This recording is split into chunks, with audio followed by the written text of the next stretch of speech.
Mike Winters, welcome to Listening with Leaders. You are the CEO and founder of Quintaliza Tequila, which can be found, of course, at quintalizatequila.com. And we're really interested in hearing your story today. Welcome to the show. Thank you so much. I challenge you to say that 5 times fast. Quintaliza Tequila. Quintaliza. Yeah. I speak a little Spanish. So, yeah. backstory. Tell us what led you into the tequila making business.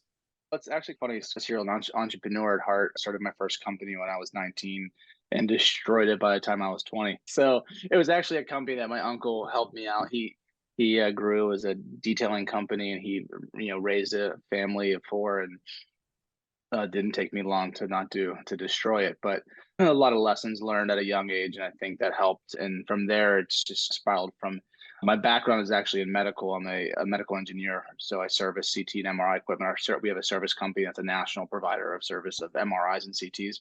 From there, I've scaled. In 2008, I bought my first restaurant. I've owned 3 restaurants. One restaurant that I expanded into 3 different locations. Dove into. I'm still a partner in a coffee shop in Miami. I was looking to buy some property, and it's funny because they kept falling through. And at the time, my friend had just launched his tequila brand and a little company called Sip Tequila, which is now a pretty big company. And he was looking for someone to help him do distribution and importing.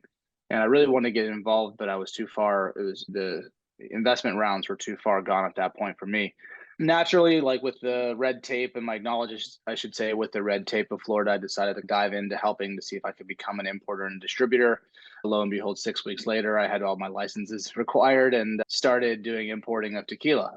First round actually going at it, I actually didn't like tequila when I started doing this. This was about 5 years ago. I didn't really care for tequila. I think the story that I have is similar to a lot of people, where they had one too many crazy nights in Cancun or in college and just too many shots and you can't stand the smell of it. My history with tequila was very similar, where Patron and different tequilas that just I couldn't even smell it. But his tequila that he had brought out was something different. It tasted more like a whiskey and a bourbon, and it was sweet, and it was, okay, this is cool, this is different. And I think that just my nature, my curious nature, I think I just took a rabbit hole dive into tequila, understanding what they all are, what the differences are, additives, non-additives, organic, non-organic, understanding all the aging and expressions. There's just a lot. There's so much to learn about tequila. And I think that it helped me to be a better importer and to start bringing in, and also be a little bit better of a distribution company here in Florida to help them. But it also create that spark of curiosity of learning different types of tequilas that didn't have additives in them. And I started really growing fond of ones that didn't. And I'm finding, though, I started finding as a very basic palate that I have, that a lot of these tequilas started tasting very similar to me. So that's what led me into the world of trying to discover something different. So tell us about Quintaliza Tequila, brand new company. Been out now for not even a year yet. Correct. Yeah. Launched in July of 2023. And what it is, it's a 5-month reposado that's aged 2 months in American whiskey barrels, and it's aged 3 months in coffee barrels. So that there is something that's actually never been done. We actually hold the patent on this process. So for 2 years before launch, I spent a lot of time in R&D, again, diving into the world of tequila. I had this passion of wanting to mend the 2 worlds of coffee and tequila together. I love coffee, started finding a new love for tequila. And I wanted to see if I could bring those 2 worlds together, but I wanted to make sure we could stay additive free and we could stay organic. That was something, as I started learning a lot more about those types of tequilas, it's something that was extremely important to me. So I started playing around with small barrels, really just trying to see how can I get these notes into the tequila and not be considered additives, which took a deep dive into understanding what exactly is an additive tequila. Like, what are additives? What is considered an additive? And it's exactly what you think it is. Essentially, anything you put into the juice is considered an additive, right? It doesn't matter what it is. It can be anything aside from water. It's considered an additive, right? And coffee, obviously, coffee flavoring would be considered an additive. So how we actually approach this is, I was able to, after trying to blend tequila with coffee beans and pour it through coffee filters and soak it in coffee beans and all this crazy stuff, it all just tasted like shit. So how I ended up really getting it down was, we aged barrels, new barrels in cold brew. And what that did is Cold brew just coffee? cold brew coffee. And the reality is that we're not reinventing the wheel here, because if you think about all the barrels and how tequila gets its notes at this point, Jack Daniel's barrels or red wine barrels or Cabernet barrels, the tequila takes on from the previous tenant, right? So those aren't considered additives because those barrels were used as something for a previous process. You're just using a unique barreling process. So it's considered finished in like cherry oak or finished in rosé barrels. So this is technically finished in coffee barrels. The barrels didn't exist, so we obviously needed to create those. And we started, like I said, with these small barrels with cold brew and honed in the roast over a long period of time to find the right roast, because it's very specific. We couldn't be acidic. We didn't want to be bitter, the two things you don't want tequila to be. And we had to choose the right coffee bean. It's a long process Wow. to kind of just to figure out the coffee side. And I was very particular. This is a Mexican product. I wanted to make sure everything was made in Mexico. Mhm. So all of our coffee is from the Chiapas region of Mexico. Tequila obviously is from Mexico. So we wanted to stay as traditional as humanly possible, make sure everything came from Mexico, but we wanted to put an innovative spin on it, creating something unique and completely different. And that was my main goal, is just to separate myself a little bit from the herd, right? There's so many tequilas out there. And like I was mentioning with my palate, I was tasting products from a very popular distillery and additive free, and there was 2 or 3 products from that distillery. And with my, again, untrained palate, I would have a hard time picking out which one was which. They were very similar, all great, don't get me wrong, but very similar. And one would argue, oh, this one's better than the other. And I'm allergic to the word better. I like different. I don't want to be ever said, oh, this is better. No. I'm not comparing myself to anyone. I want to be completely different. And that's what Quintaliza is. It's different in a blind taste test. It's definitive what Quintaliza is. Wow. So you obviously this is produced in Mexico, so you have a company, a distillery there that produces to your specifications using barrels that you guys basically create with Right. the group, and it's probably, I presume it's all bottled there and then it's shipped out of Mexico. Yeah. So we use Hacienda de Ora as our distillery. Okay. And Ileana Partida is our master distiller. Amazing. She's a 4th generation master distiller. And she came to us. Honestly, we went through a few different distilleries. And just when we first met her, this is the way we're going to go. Right. She's just amazing. Yeah. And her knowledge, but I think that her ability to want to be innovative as well matched our mindset. It was really important for What do you us. think of the coffee finished tequila? It was funny. So the first time we introduced this to her, she didn't think it was going to taste good. And I had to convince her just to at least try it. And I think what it was is that, and I think Quintaliza does this in general, is it creates the curiosity. We hear a lot of, I'm curious, or you have my attention. And I think that's the number one thing we try to do. So I had her attention. And when she tried it, she really enjoyed it. And this was just, again, a prototype that I had made in my house. And I think she had a good idea, is that if I can make it taste as good as I did in my house using a different product than using her agave and doing it the right way, I think that it could be completely different. And it was the first time I tried it when it came out of the tanks before we barreled lot 1. I was just like blown away, like how good it was. Like Wow. we had all my friends there and they're like, dude, oh my God, we crushed this. And it was like, oh, I cannot believe it's so good. And what's I think the funniest part is I believe that it would be, but I also thought that, man, there's a good chance it's going to taste like crap. Right. So we'll see what happens. So how's the company done in the nine to 10 months you've been open? You said it's taken off. Yeah. So my approach for just say distribution or scaling, what have you, is really a brand first approach. So we focused a lot on our branding, social media, our website. We've just a lot of branding and taking a deeper dive into understand who the consumer really is and why they drink tequila in the first place. Never mind Quintaliza, just understand who and who drinks it and why and where and when and all those good things. And I think for us, we started learning a lot about our buyer personas as far as who's following our brand. We're starting to see a lot of people that don't typically follow tequila brands that are following our brand on social media. So we went really aggressive into that aspect. High quality content. We hired a great PR team, but our videographer, our photographer, creative director, these are all in-house. We've got quite a large team that's been a part of this since day one. Love them all. They'd walk off a cliff, I feel like, sometimes for me, because they have them. And a lot of them weren't making any money for the first couple of months, but they believed in this project, and it's definitely come to light. So I'd say, yeah, in the first 9 months, we went from nobody knowing us to quite a bit of followers and a lot of engagement. Rolling Stone, Robb Report, Bartender Magazine twice. We've been in Forbes. We're in a lot of national press. I won the 2024 WSWA brand battle in Las Vegas, which was a huge compliment to us and to the team. And I think that we really appreciated that time to go out and hang out and meet a lot of industry professionals. That really did take a springboard approach into so many different things. Distribution companies reaching out, and not just some, but all of them.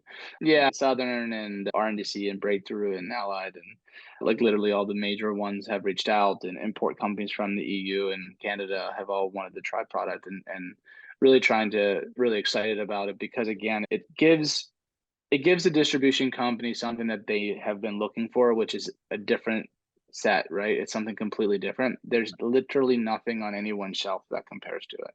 Wow. So when you walk into a bar or a restaurant or a mixology or a off-prem location, there's nothing that touches it. There's no competitive set. You can look at price point, maybe you can look at class of reposado, but you're not going to be able to find one that was coffee aged, organic. It's not a liqueur, right? A lot of people say, oh, it's like Cafe XO or like Mr. Black's. No, it's not at all, because these are liqueurs and this is a tequila. And I think that's been our biggest hurdle, is just the educational aspect. So what is it that gets you out of bed in the morning, gets you excited to go to work?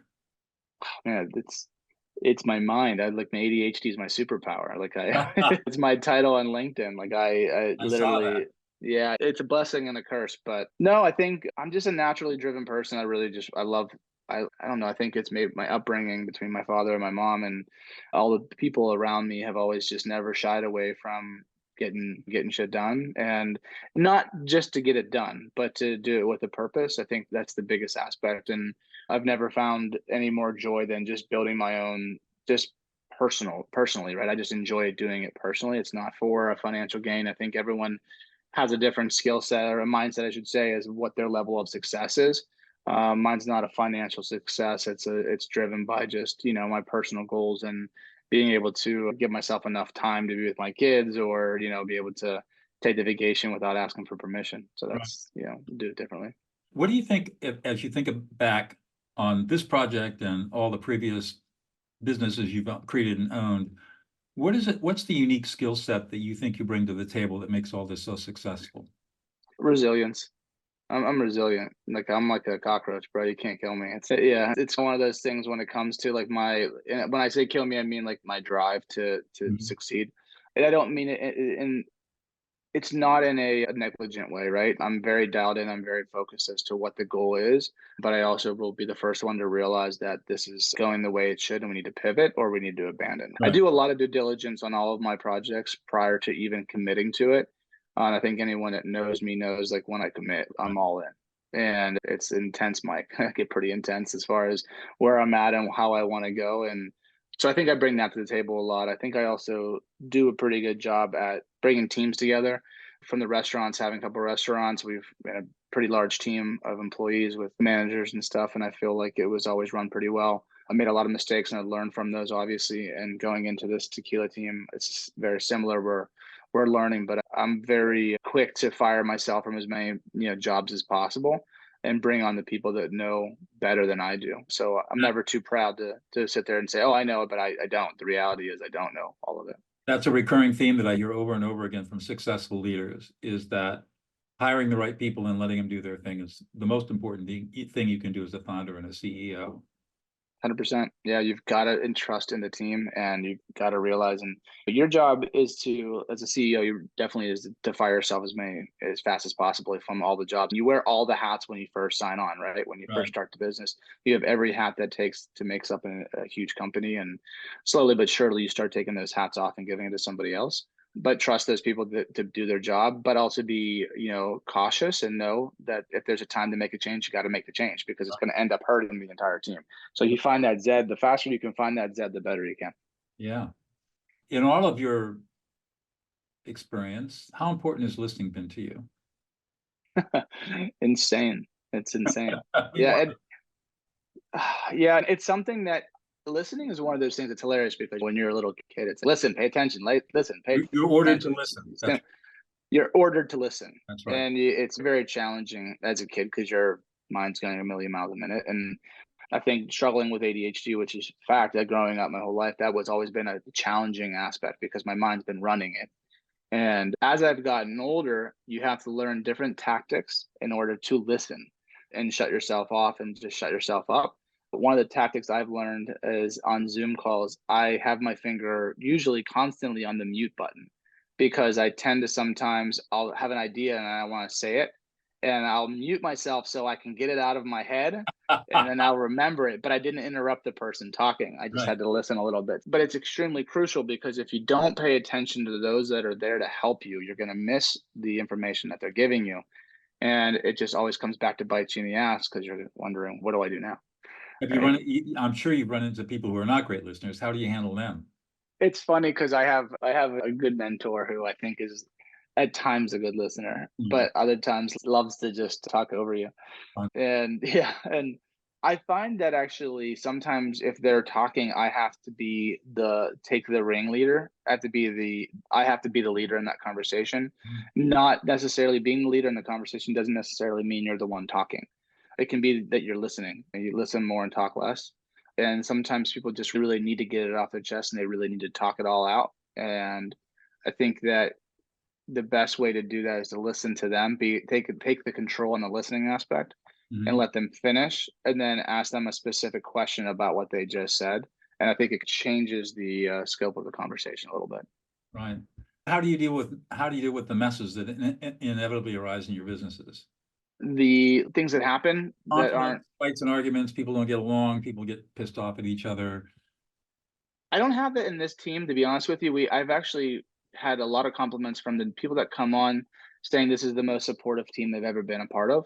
Wow, I had plenty of that in restaurant. I bet. Plenty of that. And I actually quite a few, to be honest with you, hilariously enough, a lot in the medical space. A lot of pointing fingers because you're talking a lot of money, you're talking systems that go down and engineers want to put the blame on a different engineer. Right. There's like networks issues, for instance. They'll want to put the blame on the network guy because they don't want to have to go in and do the call or be the one that's the reason why. Facts will be facts. You just have to let the facts roll out and let it play out, and then it comes to light pretty quick.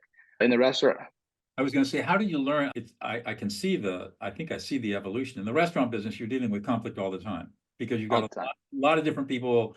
It's people that work in restaurants, kind of, some people love it, but a lot of people that it's just a job, and a lot of different personalities, not paid particularly well. So you can just Mhm. see that there's going to be a lot of conflict. You learn lessons there. It sounds to me like in creating Quintaliza and the culture that you took me, it sounds to me like you took the lessons you learned in the restaurant business and applied them to the culture of Quintaliza. Yeah, I think you look in the restaurant space, and that's a great example because, like you said, it's very tense. But you have to understand the reason I think why the conflicts happen, and it's usually not the reason what they're yelling about, right? There's in a restaurant, you've got customers are the worst people. They're extremely rude. They talk down to people. They're demanding. And as an employee or a bartender or a waitress or server, you have to take it, right? It's your job. You can't talk back. But it doesn't mean that you take it and forget it. You take it and you store it, and then you go in the back, and then someone spilled a drink on your foot by accident, and you lose your shit. Right. And you start yelling at that person. It's really not that you're mad at. That was the trigger. And I think that identifying what the triggers are and understanding, hey, look, we're all under tension here. We're all stressed. We're all running around. We're a packed house. We've got a line out the door.